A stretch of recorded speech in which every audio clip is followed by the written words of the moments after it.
Dawn of the Planet of the Apes. Almost a decade has passed since the outbreak of the ALTS-113 virus spread across the globe. The human population has mostly died off, while the apes population has thrived and grown. A montage of news reports is shown, with footage of escalating violence among humans that has also contributed to the chaos.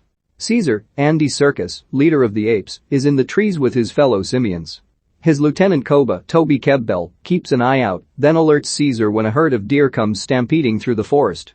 The apes run after them for the hunt, trapping some of them. Caesar's son Blue Eyes, Thurston, goes after a deer but is attacked by a wild bear. Blue Eyes gets scarred as the bear claws his chest, and Caesar jumps in to help his son. Koba jumps in and takes the bear down with his spear. Caesar thanks Koba for his help. The apes return to their sanctuary in the Muir Woods. They have established homes and even an educational system led by Caesar's trusted orangutan friend Maurice, Karin Konoval. Caesar goes to his home to tend to his sick wife Cornelia, Judy Greer. She gives birth to a baby ape. Caesar brings Blue Eyes forth to meet his new brother. Afterwards, Caesar finds Maurice, telling him that he is amazed by how far they have come as a group over the years. Maurice asks him if he still thinks of humans. Caesar admits that sometimes he does. Blue Eyes and his friend Ash, Doc Shaw, son of Rocket Terry Notary, are walking through the woods when a human named Carver, Kirk Acevedo, encounters them. Carver draws his gun defensively, and he shoots Ash. The gunshot alerts the other apes, as well as the humans that Carver is traveling with, led by a man named Malcolm, Jason Clarke. The apes run through the woods to confront the humans. Caesar commands them to leave. Malcolm's son Alexander, Kodi Smit-McPhee, drops his bag and is forced to leave it behind. Malcolm and the humans return to their area in San Francisco, reporting to their leader Dreyfus, Gary Oldman, on the group of apes and Caesar's ability to speak. The humans' goal is to gain access to a nearby dam and activate it in order to supply their community with enough limited power to last them for a little while longer. Meanwhile, Caesar gathers his apes and rides into the city on their horses to face the humans. Caesar declares that the apes do not want war, but they will fight back if they must.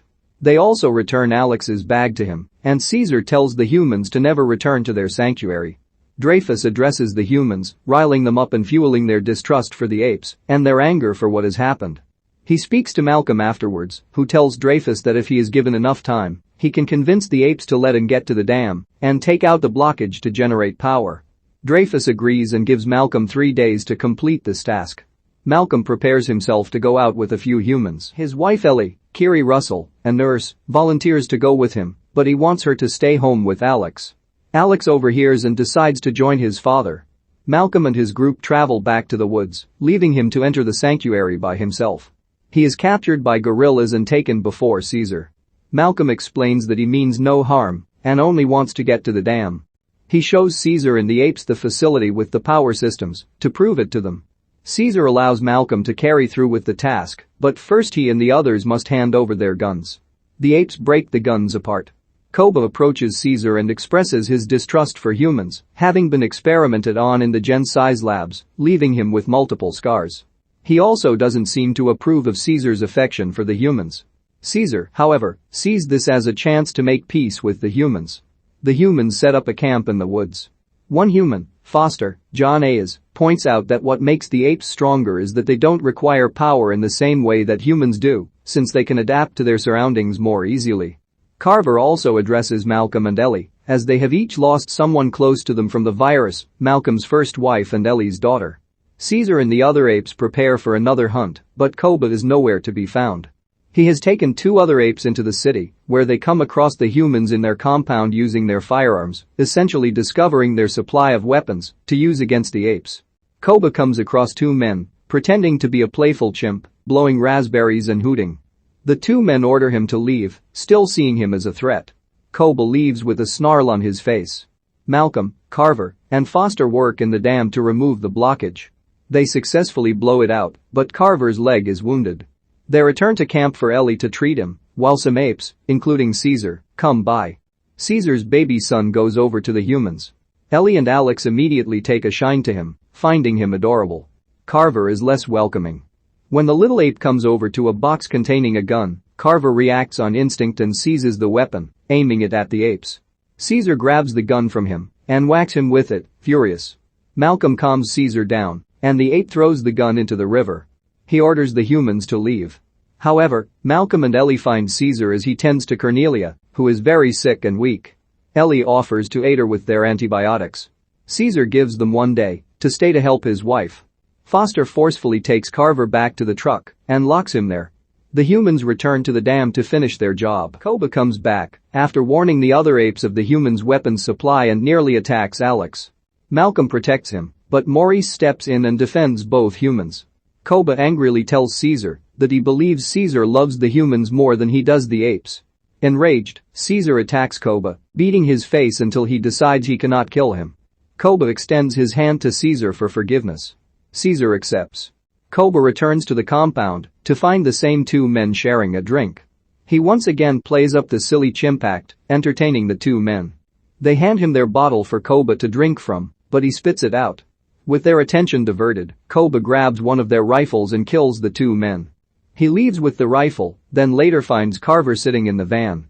Koba pulls him out through the window and beats him to death.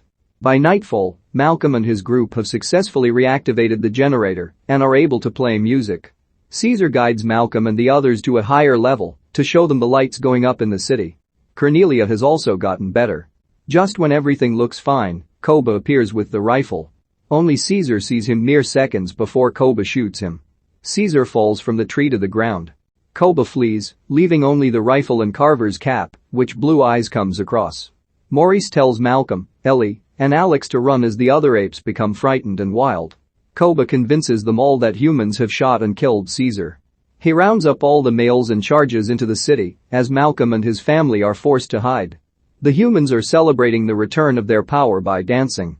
Dreyfus retreats to his private quarters to check his iPad and see pictures of his wife and 2 sons, who have since been lost to the virus. He breaks down into tears at the sight of them. He then goes to the control room, where another man is trying to get contact through the radio. Suddenly, Koba and his army ride into the compound to lay siege to the humans. Dreyfus gathers a group of armed men to stand over the gates to fire at the apes. He grabs a rocket launcher and manages to hit several targets, killing a few apes. Koba manages to charge with his apes through the gates and break their wall down.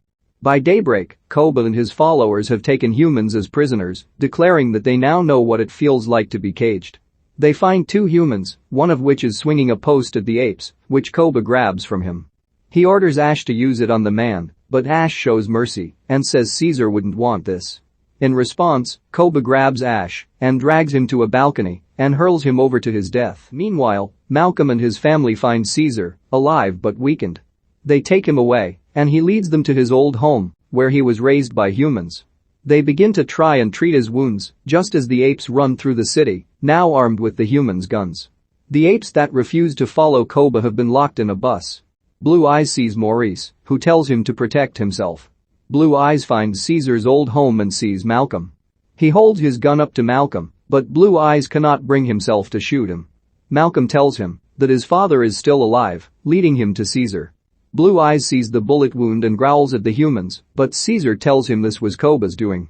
Blue Eyes tells his father that his mother and brother are safe for now, but Koba is amassing more followers due to their fear, and he also tells Caesar that Koba killed Ash, causing Blue Eyes to weep. At night, Caesar goes to the attic and finds an old camera with a video of him as a young chimp with his human owner, Will Rodman, James Franco in archive footage, teaching him. Malcolm comes up and asks Caesar who that is. He responds that he was a good man, just like Malcolm. Maurice and the other trapped apes break free from their bus and break the humans out. They find Caesar and tell them about Koba's plan to get the female apes and young ones to join him, including Cornelia and their newborn. Together, along with Malcolm, they head out to stop Koba. Koba and his followers have gathered at the top of a tower, while Dreyfus and 2 other men have recently made contact with the military and loaded the tower with C4 explosives to take the apes down. While Caesar and his friends go to face Koba, Malcolm encounters Dreyfus and the men and draws his rifle to stop them and convince them not to go to war with the apes. Dreyfus refuses to relent, saying he is about to save the human race. He grabs the detonator and pushes the button, causing an explosion that kills him and the 2 men, as well as any apes within the tower, but Malcolm escapes the blast. At the top of the tower, Caesar comes face to face with Koba, still wielding his rifle. Koba once again tries to rally the apes, claiming that together, they are strong. Caesar fights his former ally, while the other apes stand by for Caesar. In the chaos, Koba takes his gun back and begins to shoot at the apes. Caesar dives in and tackles Koba, knocking him off a ledge. As he hangs on for his life, he looks up at Caesar, who pulls Koba's arm up. Koba tells him, "Ape, not kill ape." Caesar looks him down and replies, "You are not ape." With that, he drops Koba and allows him to fall to his death. The free and surviving apes, including Caesar's family, come up to the tower to reunite as a group. Malcolm goes up to find Caesar and warn him about the incoming military reinforcements that would threaten his family and start a war. Caesar says that an ape has already started a war and that Malcolm must go and protect his own family. The two of them acknowledge their friendship, but also the fact that the chance for peace is gone. Malcolm slips away, leaving Caesar to stand over the apes, who all bow down to him once again.